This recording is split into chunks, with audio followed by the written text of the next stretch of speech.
Assalamualaikum warahmatullahi wabarakatuh. Selamat malam kepada teman-teman dan sahabat subscriber entertainment semua. Kembali lagi di channel saya WNM Entertainment. Semoga teman-teman dan sahabat subscriber entertainment semua dalam keadaan sehat selalu serta tidak kurang suatu apapun, selalu dimudahkan dalam segala aktivitas dan diberikan rezeki yang mudah juga barokah. Amin ya robbal alamin. Baik teman-teman, pada konten malam hari ini saya akan membahas kelanjutan dari konten saya sebelumnya mengenai sejarah nasional Indonesia atau disingkat menjadi SNI, mengenal zaman prasejarah Indonesia part 1. Namun pada malam kali ini yaitu sejarah nasional Indonesia atau SNI mengenal zaman kuno. Baik teman-teman, uraian yang akan saya paparkan pada malam hari ini ada 8 bagian, berkisar kurang lebihnya pada sejarah bangsa Indonesia dari masa awal masuknya pengaruh budaya India hingga berakhirnya kekuasaan kerajaan Majapahit. Yuk teman-teman, kita bahas satu persatu ya. Bagian pertama teman-teman, letak geografis Indonesia. Letak geografis Indonesia yang berpulau-pulau dan dilalui garis khatulistiwa sangat menguntungkan sekali terhadap kehidupan masyarakatnya. Dipengaruhi oleh angin musim menyebabkan adanya musim kemarau dan musim penghujan. Hembusan angin musim dimanfaatkan masyarakat untuk berlayar dan menjalin hubungan dengan masyarakat luar. Hubungan pertama yang terjadi antara India dan Indonesia berupa perdagangan, lalu disusul hubungan dagang dengan Cina. Kitab Jataka menjadi salah satu bukti adanya hubungan antara India dan Indonesia yang di dalam isinya menyebut Suvarna Bumi yang kemudian memang digunakan untuk menyebut Sumatera. Catatan Fahisien pada abad keempat menjadi salah satu catatan hubungan Indonesia dengan Cina. Dalam catatannya menyebut Yeh Po'o Ti yang diartikan sebagai Yawa Dwipa, nama yang identik dengan Jawa teman-teman.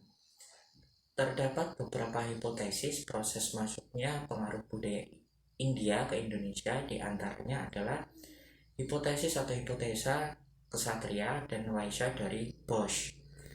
Hipotesis dan hipotesa berikutnya Brahmana dari Van Leeuwen teman-teman. Pada bagian kedua, kerajaan-kerajaan tertua. Kutai terletak di Kalimantan Timur. Berdasarkan berita tertua Cina zaman dinasti Tang antara tahun 618 hingga 906. Bukti masuknya pengaruh India terutama bercorak Hindu di Kutai dengan ditemukannya 7 buah yupa teman-teman. Perlu diketahui ya teman-teman semua, huruf yang dipahat pada yupa tersebut berasal dari awal abad ke-5 Masehi teman-teman. Sedangkan bahasanya adalah Sangsekerta. Semuanya dikeluarkan oleh Raja Mulawarman pada masa itu. Isi prasasti tersebut mengandung silsilah Mulawarman dan pemberian sedekah berupa 20.000 ekor sapi dari Mulawarman kepada kaum Brahmana. Perlu diketahui teman-teman, kaum Brahmana pada saat itu boleh dikatakan kalau sekarang itu seperti ustadz atau kiai atau kaum ulama. Nah, dilanjut ya teman-teman. Kehidupan masyarakat banyak dipengaruhi agama Hindu, tetapi bentuk yang lebih spesifik mengenai bagaimana kegiatan itu berlangsung belum tergambar dengan jelas karena tidak ada bukti yang dapat menjelaskannya. Lalu salah satu kerajaan tertua kemudian selain Kutai adalah kerajaan Tarumanagara atau yang lebih dikenal dengan kerajaan Tarumanegara teman-teman. Bukti dari adanya kerajaan Tarumanegara ini adalah dengan ditemukannya 7 buah prasasti dan berita Cina yang berasal dari Fahisien tahun 414 dinasti Sawi dan Tang dan Arca Rajarsi, Wisnu Cibuaya dan Wisnu Cibuaya II. Kemudian prasasti Kota Kapur. Ketujuh prasasti yang ditemukan banyak mengisahkan tentang Raja Purnawarman, teman-teman. Maaf, saya ulangi. Ketujuh prasasti yang ditemukan banyak mengisahkan tentang Raja Purnawarman. Tujuh prasasti tersebut adalah prasasti Ciariten, prasasti Pasir Kolengkak, prasasti Kebun Kopi, prasasti Tugu, prasasti Pasir Awi, prasasti Muara Cihanten, dan prasasti Lebak. Kehidupan masyarakat berdasarkan barang-barang dagang yang berasal dari daerah Holing adalah perburuan, pertambangan, perikanan, perniagaan, pertanian, pelayaran, dan peternakan. Kita masuk bagian ketiga ya teman-teman, yaitu dua kerajaan di Sumatera. Pada bagian ketiga ini menurut G. Code pada tahun 1918 dengan menggunakan sumber-sumber prasasti dan berita Cina berhasil menjelaskan bahwa kata Sriwijaya yang terdapat di dalam prasasti Kota Kapur adalah nama sebuah kerajaan di Sumatera Selatan yang pusatnya itu di Palembang, teman-teman. Kerajaan ini berdiri sekitar abad ke-7 Masehi dengan ditemukannya prasasti Kedukan Bukit.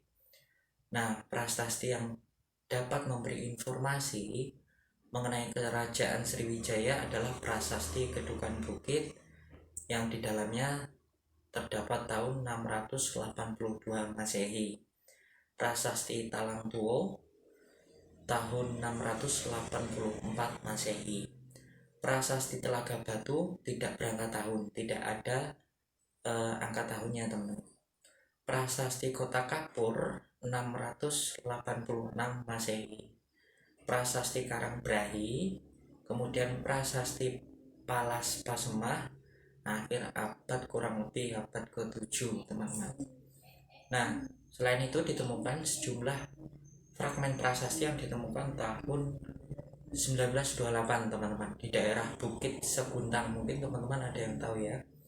Selain bukti-bukti dalam negeri, terdapat pula bukti dari luar negeri juga teman-teman, yaitu prasasti Nalanda di India, prasasti Ligor di Semenanjung Malayu, kemudian prasasti Tanjore dari Kola atau Chola. Salah satu raja yang terkenal dari kerajaan ini adalah Bala Putra Dewa yang dimuat dalam prasasti Nalanda, teman-teman. Isinya tentang pendirian bangunan biara di Nalanda oleh Raja Bala Putra Dewa, Raja Sriwijaya yang menganut agama Buddha pada saat itu. Kegiatan masyarakatnya berupa perdagangan dan pelayaran dengan bangsa lain. Dari kitab Sejarah Dinasti Tang, kita menjumpai untuk pertama kalinya pemberitaan tentang datangnya utusan dari daerah Moloyewu di Cina pada tahun 644 dan 645. Nama Moloyewu ini dapat dihubungkan dengan kerajaan Malayu yang letaknya di pantai timur Sumatera dengan pusatnya di sekitar Ranjambi, teman-teman. Oke, teman-teman. Sampai di situ teman-teman paham ya. Kemudian kita masuk bagian keempat teman-teman, yaitu kerajaan Mataram yang berpusat di Jawa Tengah atau yang kita sebut biasanya dengan Mataram kuno. Menurut Bapak De Kaspari, seorang sejarawan, teman-teman, terdapat dua wangsa yang ada di kerajaan Mataram, yaitu wangsa Shailendra dan Sanjaya.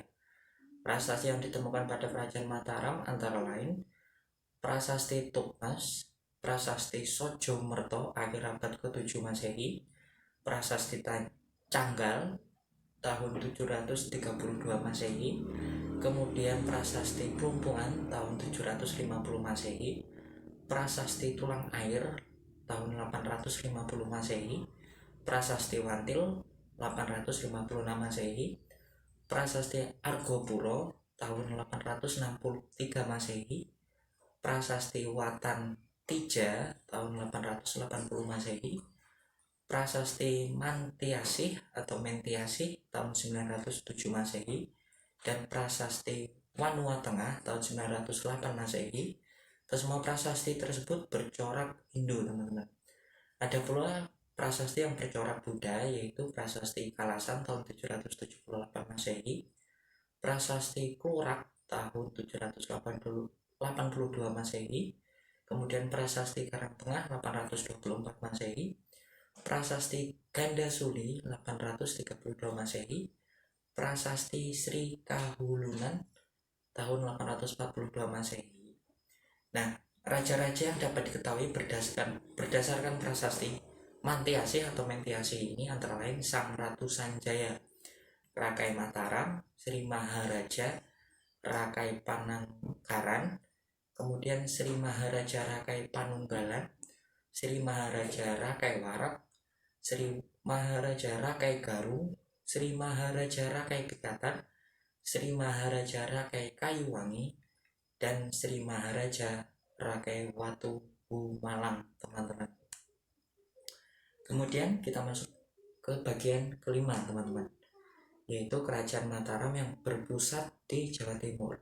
Dulu pada Mataram kuno atau pada era Mataram kuno, kenapa kerajaannya berpindah dari Jawa Tengah kemudian ke Jawa Timur? Karena pada waktu itu, teman-teman, terjadinya sebuah bencana alam, yaitu letusan Gunung Merapi, kemudian berpindah ke Jawa Timur. Namun Kerajaan Mataram yang Jawa Tengah yang berpusat kemudian di kerajaan di Jawa Timur, salah satu hipotesisnya pindahnya lokasi pusat kerajaan dikarenakan bencana Gunung Merapi yang waktu itu terjadi di Jawa Tengah. Sesuai dengan kosmologisnya atau kosmogonis, kerajaan-kerajaan kuno harus dibangun kerajaan baru dengan mangsa baru pula, teman-teman. Perlu diketahui ya, teman-teman, saya ulangi, dengan kosmogonis atau kosmologis, kerajaan-kerajaan kuno harus dibangun kerajaan baru dengan wangsa yang baru pula. Nah, Wangsa Isana merupakan wangsa baru yang didirikan oleh Empu Sindok. Empu Sindok adalah menantu Wawa berdasarkan prasasti Cungrang, teman-teman. Empu Sindok sekurang-kurangnya memerintah sejak tahun 929 Masehi sampai dengan 948 Masehi. Pada prasasti Pucangan atau Kalkuta yang dikeluarkan oleh Raja Airlangga tahun 1040 Masehi memuat silsilah Airlangga. Raja Airlangga menikahi seorang putri dari Dharma Wangsa. Airlangga merupakan putra dari Guna Pria Dharmapati yang menikah dengan Udayana dan memiliki anak yaitu Airlangga, kemudian Maralata, dan anak bungsu. Kerajaan Mataram pada masa kekuasaan Airlangga memperluas kekuasaannya dengan menyerang Wongker, teman-teman, kemudian Warawari dan daerah sekitar lainnya. Upaya penyerangan tersebut merupakan usaha konsolidasi dan penyatuan wilayah yang dahulunya dimiliki pada masa Dharma Wangsa, teman-teman. Kemudian pada tahun 1042 Masehi, Raja Airlangga membagi dua kerajaan yang diberikan kepada kedua anaknya. Kerajaan Jenggala kepada Mapanji Garasakan dan Kerajaan Panjalu kepada Samarawijaya atas dasar rasa kasih sayang, teman-teman. Kemudian kita lanjut ke bagian ke-6, teman-teman, yaitu Bali Dwi Pamandala atau Kerajaan Bali, teman-teman. Salah satu berita tertua dari bangsa asing satu-satunya yang mungkin berasal dari orang Cina. Di dalam kitab sejarah dinasti Tang kuno atau Puna disebutkan bahwa Holing terletak di kepulauan di lautan sebelah selatan. Dikatakan bahwa negeri Duva Batan terletak di sebelah selatan Kamboja. Jauhnya 2 bulan berlayar, teman-teman. Devapatan ini mungkin sama dengan Bali pada saat itu. Berita tertua dari Bali sendiri berupa beberapa buah cap kecil dari tanah liat berukuran kurang lebih 2 cm. Menurut kitab Parahyangan, teman-teman, Bali pernah ditaklukkan oleh Sanjaya dari Mataram pada tahun 730 Masehi, teman-teman. Beberapa prasasti yang menyebut nama Sang Ratu Sri Ugrasena dan juga menyebut Panglapuan di Singha Mandawa. Baik, teman-teman. Kemudian kita akan masuk ke bagian ke-7, yaitu Kerajaan Sunda. Kerajaan Sunda telah beberapa kali berpindah pusat kerajaan, teman-teman. Dimulai dari Galuh dan berakhir di Pakuan Pajajaran. Prasasti tertua yang menyebut Sunda adalah prasasti Rakrian Juru Pangambat berangkat tahun 854 Saka. Nah, teman-teman perlu diketahui, jika tahun Saka kemudian dirubah, teman-teman ingin mengetahui tahun Masehinya, dari 854 saya contohkan dari prasasti Rakrian Juru Pangambat ini berangkat tahun 854 Saka. Jika teman-teman ingin mengetahui tahun Masehinya, tinggal ditambahkan 78. Jadi 854 ditambah 78, hasilnya itu adalah tahun Masehi, teman-teman. Kemudian yang terakhir, teman-teman, kita masuk ke bagian ke-8, yaitu Kerajaan Singhasari dan Majapahit. Menurut kitab Pararaton dan kitab Nagara Kertagama, Ken Arok merupakan anak dari Batara Siwa dan Ken Endok. Ken Arok memiliki ayah angkat bernama Lembong, teman-teman. Ken Arok tumbuh menjadi anak yang memiliki sifat pencuri, perampok, pembunuh, dan pemerkosa wanita. Ken Arok juga nantinya diasuh oleh seorang pendeta yang bernama Logawe, teman-teman. Pendeta kepercayaan Tunggul Ametung juga yang memiliki istri, yaitu Ken Dedes. Ken Arok jatuh cinta pada Ken Dedes dan berhasrat memperistrinya. Ken Arok meminta saran kepada Logawe agar dapat memiliki Ken Dedes ini, yaitu istri dari Tunggul Ametung. Akhirnya Ken Arok meminta saran pada Lembong dan dia merestui Ken Arok untuk membunuh si Tunggul Ametung ini, yaitu suami si Ken Dedes, teman-teman. Pada akhirnya Ken Arok dapat membunuh Tunggul Ametung dan memiliki Ken Dedes sekaligus menjadi raja di sebuah kerajaan yang bernama Tumapel. Kemudian perkembangan raja selanjutnya dari Singhasari adalah Anusapati, Tohjaya, Wisnuwardana, dan Kertanegara. Kemudian kita masuk pembahasan yaitu Kerajaan Majapahit, ya teman-teman. Raja pertama dari Kerajaan Majapahit adalah Raja Wijaya yang masih memiliki hubungan darah dengan penguasa Singhasari atau Singhasari. Kertarajasa menjadi raja setelah menggantikan Raja Wijaya. Kertarajasa digantikan oleh anaknya, yaitu Jayanegara pada tahun kurang lebih 1309. Raja Jayanegara tidak berputra, namun sepeninggalnya ia digantikan oleh adik perempuannya, yaitu Tribuwano Tunggadewi Jaya Wisnuwardani. Pemerintahan Tribuwano Tunggadewi digantikan oleh raja yang bernama Hayam Wuruk yang merupakan puncak kejayaan dari Majapahit, yang mana di masa Raja Hayam Wuruk ini mempunyai patih yang bernama Patih Gajah Mada yang bertekad untuk mensatukan pulau-pulau di Indonesia, kemudian menjadi nama Nusantara. Baik, teman-teman, jika konten saya ini bermanfaat untuk teman-teman semuanya, silahkan like, komen, share, dan jika yang belum subscribe, silahkan subscribe. Oke teman-teman, saya rasa teman-teman sudah paham ya apa yang saya sampaikan. Jika teman-teman belum paham, silahkan untuk komen di bawah. kita bisa menambah ilmu dan pengetahuan bersama. Dan tidak lupa saya selalu mengingatkan teman-teman untuk melakukan gerakan 4M. Yang pertama adalah mencuci tangan, memakai masker, kemudian menjaga jarak dan hindari kerumunan. Terima kasih teman-teman. Assalamualaikum warahmatullahi wabarakatuh.